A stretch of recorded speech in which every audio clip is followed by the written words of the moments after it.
Bismillahirrahmanirrahim. Assalamualaikum warahmatullahi wabarakatuh.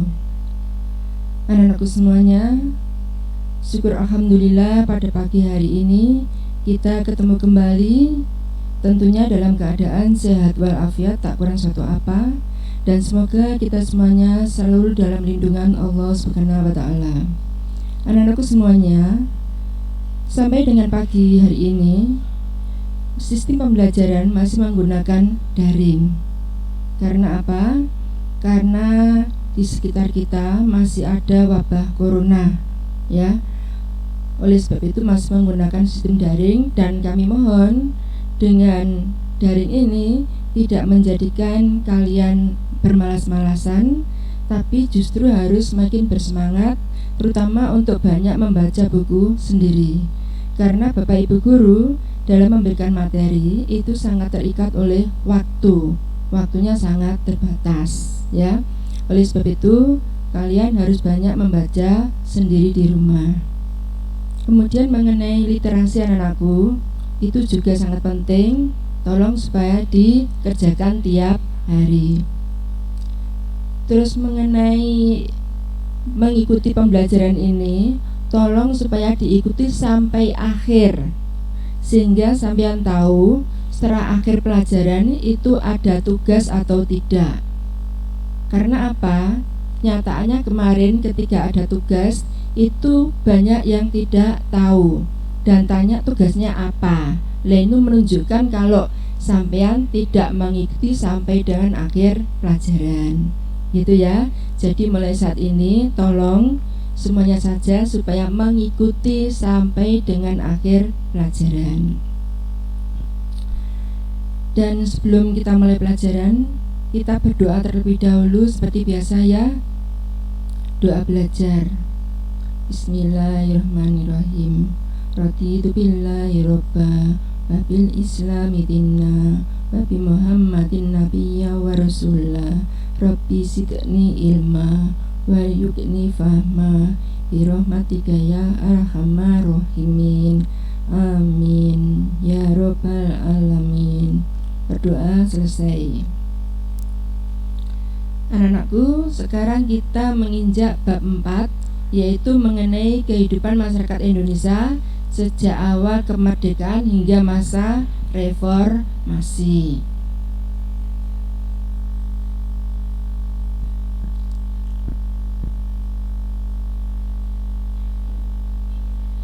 Anak-anakku, Indonesia yang sejak dulu kala itu terkenal dengan kekayaan alamnya, sehingga Indonesia pernah dijajah oleh berbagai bangsa karena mereka mengharapkan kekayaan alam dari Indonesia.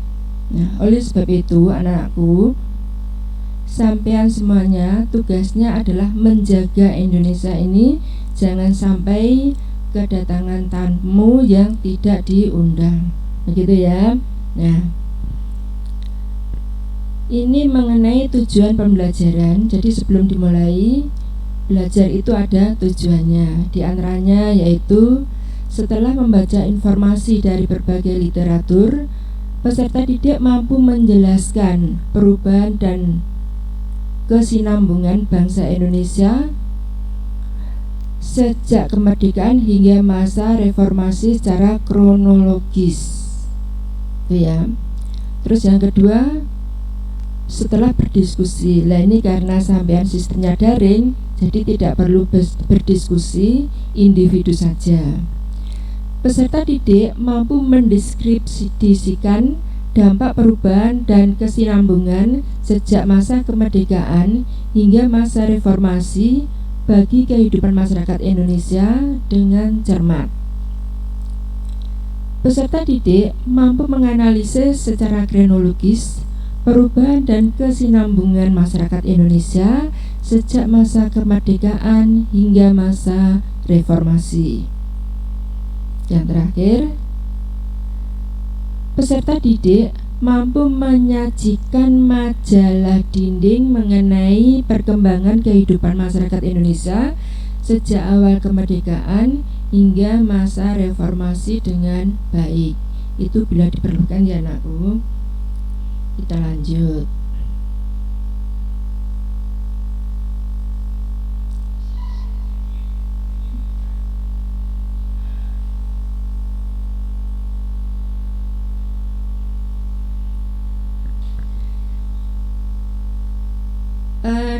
Di dalam materi bab 4 ini nanti ya, ini ada 5 yang akan dibahas. Di antaranya yaitu masa awal kemerdekaan antara tahun 1945 sampai 1949, masa demokrasi liberal tahun 1950 sampai 59, masa demokrasi terpimpin tahun 1959 sampai 65, masa Orde Baru 1966 sampai 98, dan masa reformasi 98 sampai sekarang ini. Tapi semuanya ini nanti tidak kita bahas semuanya, kita nanti hanya sampai di sini saja.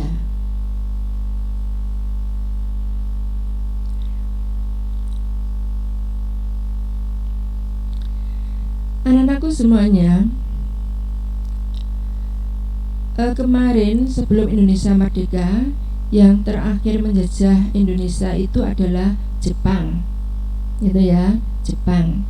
Nah, Jepang yang awalnya itu mengalami kemenangan-kemenangan, tapi lama-kelamaan terdesak oleh sekutu.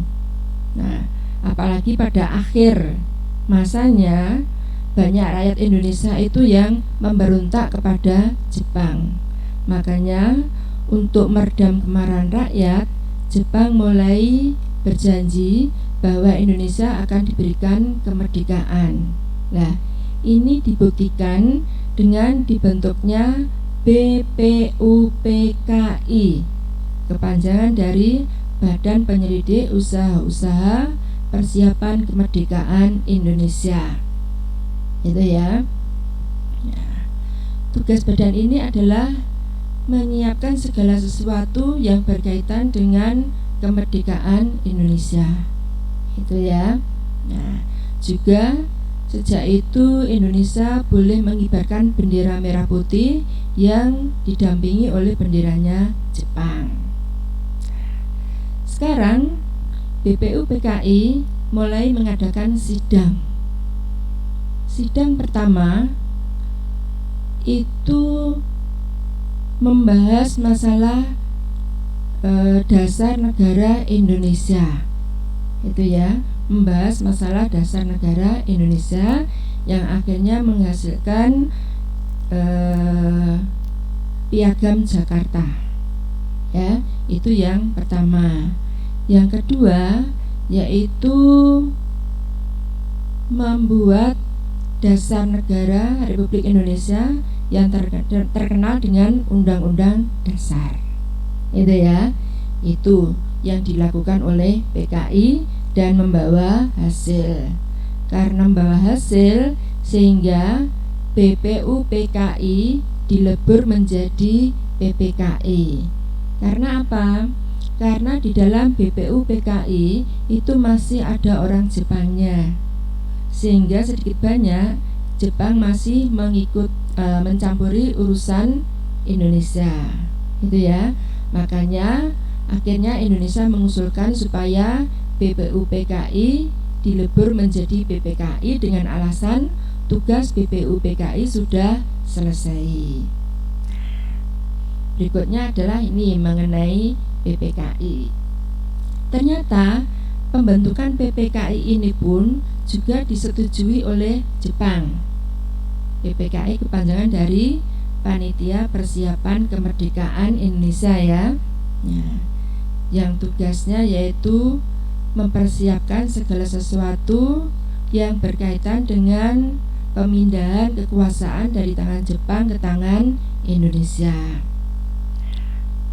Berikutnya tanggal 9 Pak Soekarno-Hatta dipanggil ke Dalat Vietnam oleh Jepang, yaitu untuk dilantik menjadi Ketua PPKI dan Wakil Ketua PPKI. itu ya, di Vietnam sana. Sebelum Pak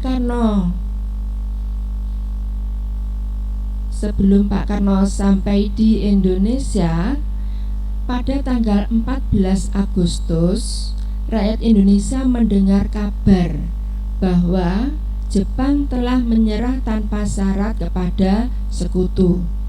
Gitu ya. Makanya setelah Pak Karno pulang dari Dalat, segera disambut oleh tokoh-tokoh muda untuk segera mempersiapkan kemerdekaan Indonesia.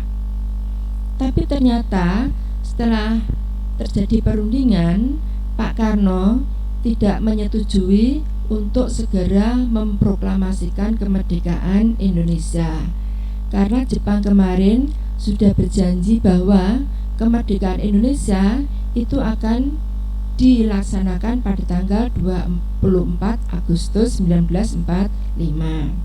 Nah, di sini golongan muda tidak mau usulan dari Pak Karno ini dengan alasan bahwa kemerdekaan Indonesia itu bukan hadiah dari Jepang, tapi hasil jeripayah bangsa Indonesia sendiri.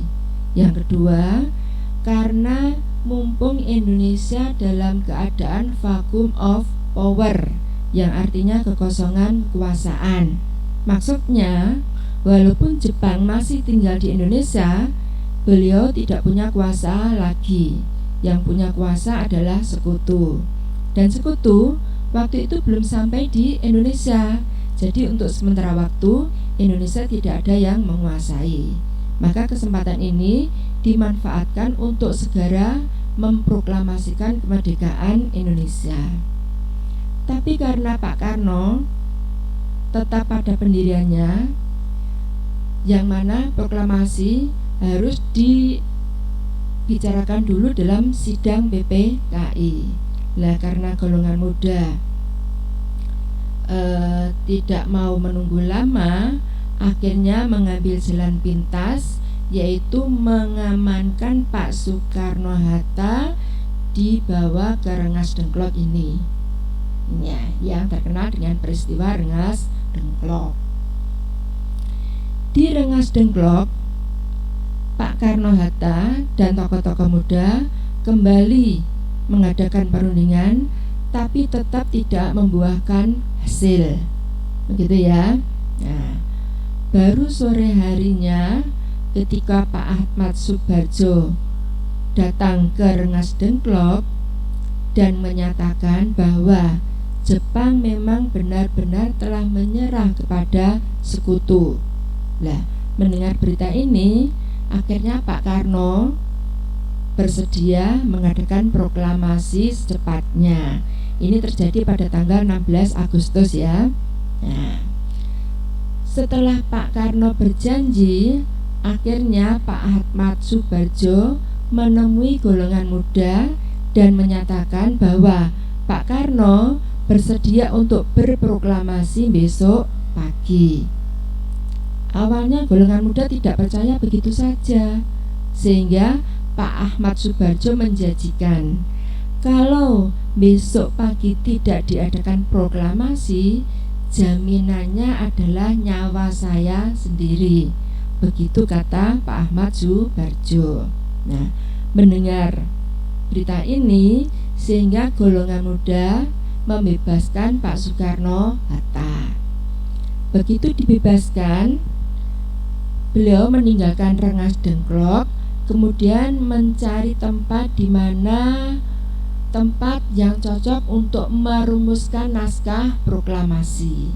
Nah, ternyata naskah proklamasi itu diselenggarakan di rumahnya Laksamana Muda Maida, rumahnya orang Jepang, karena Pak Laksamana Muda Maida berjanji menjaga keselamatan mereka, gitu ya. Nah, akhirnya golongan muda dan yang lainnya itu menunggu di ruang tamu, sedangkan Pak Ahmad Subarjo, Pak Soekarno dan Pak Hatta menuju ruang makan untuk merumuskan naskah proklamasi ini, gitu ya. menuju ruang makan. Ini bukan berarti mereka takut kelaparan, tidak, tapi mencari tempat tersendiri yang nyaman sehingga mereka bisa fokus untuk berpikir. Gitu ya. Jam 4 pagi naskah proklamasi berhasil dibuat. Gitu ya. Nah, kemudian naskah proklamasi ini diserahkan kepada Pak Sayuti Malik untuk diketik dan dibacakan di ruang tamu dan didengarkan oleh golongan muda dan yang lainnya. Nah, setelah mereka menyetujui, mereka meninggalkan rumahnya Pak Laksamana Muda Maida yang beralamat di Jalan Imam Bonjol nomor 1. Nah, terus kemudian pagi hari mereka meninggalkan rumahnya Pak Laksamana Muda Maida, terus mencari tempat yang cocok di mana ya untuk berproklamasi itu. Karena proklamasi ini nanti disaksikan oleh banyak orang, itu ya. Nah, setelah mencari-cari tempat, ternyata yang cocok itu di rumahnya Pak Soekarno sendiri, yaitu Jalan Pegangsaan Timur nomor 56. Tepat jam 10 pagi proklamasi dilaksanakan, gitu ya. Nah, dimana persiapannya dimulai jam 7 pagi, itu semuanya sudah persiapan. Dan bendera Indonesia itu mendadak sekali dijahit oleh Ibu Sukmawati, itu ya. Nah, tepat jam 10 setelah semuanya siap, proklamasi dilaksanakan, gitu ya. Sampai mungkin masih ingat bagaimana isi naskah proklamasi? Masih ingat ya? Masih ingat, iya. Nah, itulah isi dari proklamasi ya. Nah, setelah berproklamasi berarti Indonesia sudah sah menjadi negara yang merdeka. Ya, menjadi negara yang merdeka. Itu sehingga proklamasi ini disambut oleh seluruh rakyat Indonesia dengan gegap gempita, dengan sorak-sorai senang sekali. Itu ya. Itu anak-anak mengenai pelaksanaan proklamasi yang diselenggarakan di rumahnya Pak Soekarno-Hatta. Sangat singkat sekali. Kalau kalian masih belum paham, bisa membaca sendiri di buku paket yang sudah dipinjami oleh sekolah. Sampai di sini Bu Yani tidak memberikan tugas, tapi tolong semuanya saja dipelajari, bukunya dibaca ya, dan tidak lupa untuk absen di link yang sudah disiapkan. Setelah itu mengisi literasi, begitu ya anakku. Tolong Bu, tugasnya kok banyak sekali. Iya, ini tujuannya agar sampean itu mempunyai semangat untuk membaca, mempunyai kebiasaan untuk membaca, untuk menyongsong masa depan yang cerah. Sekian saja. Terima kasih. Wassalamualaikum warahmatullahi wabarakatuh.